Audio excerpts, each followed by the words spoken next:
I learned a lot about the debt ceiling. I'll be totally frank with you.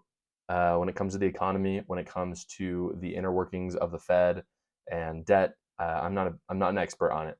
Um, but I did find very interesting. Mostly, what I want to talk about with the debt ceiling is Speaker McCarthy and what he's done. I want to talk a little bit, since I didn't know a lot about the debt ceiling. I assume there's a lot of people out there who also don't know a lot about the debt ceiling. So I want to talk really briefly about how the debt ceiling works. How it works essentially is that Congress has created a ceiling or a limit on what the Treasury can borrow. This is basically mostly in the form of bonds as well as other things, different borrowing practices. So right now, essentially, the expenses are too great, and the payments that are so essentially we have payments that are mandatory, such as social welfare, as well as other. There's all kinds of things that are mandatory, but there's also discretionary spending, and the discretionary spending is what is being negotiated between McCarthy and Biden. Essentially, what's happening with the debt ceiling is that we've reached the point where we can't. We either have to increase the amount that we can borrow or decrease the spending. Essentially, and I looked up, like, why is this? I guess, like, it's a government, right? I'm not saying they should print money. They can always print money if they want. But essentially, the US works the same as you and I, where if they cannot be trusted, so in other words, if they default on the debt, if they can't be trusted, who's going to let them borrow money, right? If our credit score is low, people don't want to give us money. Same thing with the United States. And the US has never intentionally defaulted on debt in history, which is really interesting. I did some reading on this. Apparently in 1979, it was defaulted, but it was an accident. It got like fixed immediately after, which I think that's pretty funny. But never intentionally have we defaulted the debt. And there's a lot of economic theories on what would happen, but everyone agrees that it would be pretty catastrophic. Um, what Republicans want from this is I got to say, I am very proud of Speaker McCarthy. I did a video on him. It was actually my first video ever. It was right when he was elected Speaker of the House and everything that went on with that. And what I said, the analogy I used for him was that Speaker McCarthy is essentially like the popular kid in school who no one really likes. Like, he's fine. He's kind of annoying, kind of power hungry. And he runs for student body president. And there's some other people that also ran, but they mostly ran because they were just like they're not real passionate about it. You know what I mean? Like, they're running for student body president, but like they're not doing it. But that one popular kid was kind of annoying. He's really passionate about it, and he's talking about all these cool things we're gonna do. And you don't really like him that much, but you know what? You vote for him anyway because you kind of know who he is. Um, that's Speaker McCarthy. Very power hungry. Um, he's like very ambitious about it. He's always been like very hardworking as a congressman. And I said this a few months ago. I think he'll do a great job because of the fact that his pride is there and that he's so power hungry. Power hungry. He needs to validate himself. He needs to show everyone that he can do the job that he said he was going to do. And I have to say, he is by far the best speaker that has a backbone that we've had in a long time.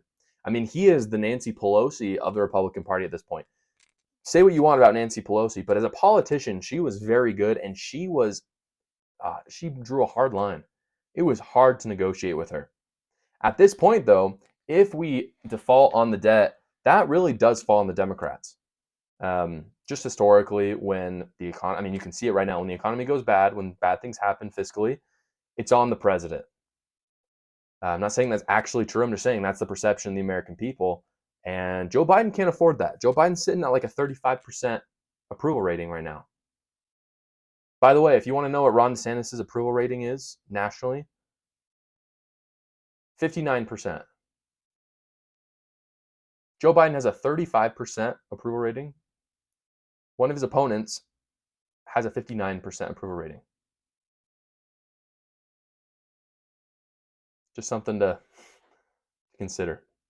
Nationally, 16% don't know. So that rating can get a whole lot worse for Joe Biden moving forward, as people see him on the debate stage next to DeSantis if DeSantis wins the nominee. Anyway, going back to the debt ceiling, though, essentially McCarthy does not have a large incentive to give Biden anything, because at the end of the day, like, the blame is going to go on him. Now, of course, there might be some blame, and you've got the media to worry about. And so I think McCarthy still prefers to get something done. But what does the Republicans want? The Republicans recently have taken on the issue of debt. For a long time, Republicans and Democrats will both talk about it. They'll say, like, oh, we got to really get our spending under control. And then for a little while, we had this perception that Democrats were overspending and Republicans were doing well. The reality is Republicans and Democrats way overspending, both of them. But recently, Republicans have really taken the issue, which I think is really wise, that we just can't afford to spend more money like this. We have to change things. And so McCarthy did this. Democrats, on the other hand, do not have the incentive to do that. They're very happy. Their economic theory and policy suggests that they can just keep printing money. They would much rather print money so that they can focus on things that are important to Democrats, such as clean energy, as well as infrastructure, as well as social welfare. If they can just hand people money, they'll probably still vote for Democrats. So Democrats are very incentivized to do this. So with all that background, what's going on with the debt ceiling? McCarthy and Biden came to an agreement. And this is according to Isaac Saul over at Tangle. Days before a potential default, President Biden and House Speaker McCarthy announced an agreement to suspend the debt limit for 2 years. The Fiscal Responsibility Act will cut spend. The Fiscal Responsibility Act is what they're passing in order to avoid the default. The Fiscal Responsibility Act will cut spending, speed up permitting for some energy products, enact new work requirements for food stamps and TANF. Hopefully I said that right. Recover $28 billion in unspent COVID money and redirect roughly $20 billion of IRS funds to other agencies. Okay, hats off to McCarthy. Could he have maybe pushed a little bit more? Sure. But, I mean, we go down this list. What did the Republicans get? What did the Democrats get? Speed up permitting for energy projects. All of those energy products were they weren't clean energy crap. They weren't windmills or solar panels. It was for like fracking. Okay, win for Republicans, right? That's going to bring down gas. Enact new work requirements for food stamps. Probably Democrats. Okay, recover $28 billion in unspent COVID money. Republicans, 100%. Win for McCarthy. Redirect roughly $20 billion of IRS funds to other agencies. McCarthy, 100%. He reduced the IRS. He recovered $28 billion that COVID spent. And in my opinion, they should just give that back. Like, they should essentially just absorb that $28 billion. I don't know where that's going to go. It was unclear where the $20 billion is going to go. If they go to other useless agencies, then that's not going to be much of a win. But this is a win for Republicans. This is great. Unfortunately, the media have not played that off that way. They've not played it off that it's a win for McCarthy. But just reading through this list, I mean, you can just see this is the Republican agenda. The one unfortunate thing and where politics really came into play, and probably a bit of a win, maybe for both, frankly, is that they put this off 2 years. And this will be talked about in 2025 after the election, which is a shame. But I will say this.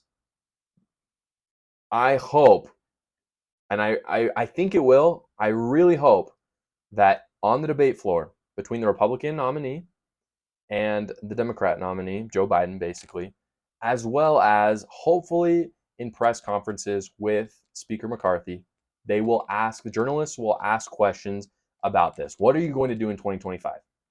Because what we can't have happen is for this just to be glossed over, for us to vote on someone and then they can't handle it in 2025.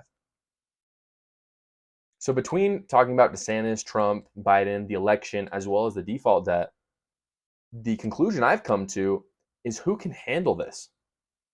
Can Trump handle it and win? Can DeSantis handle it and win? Can Joe Biden? We already know Joe Biden can't handle it. That's not even a question.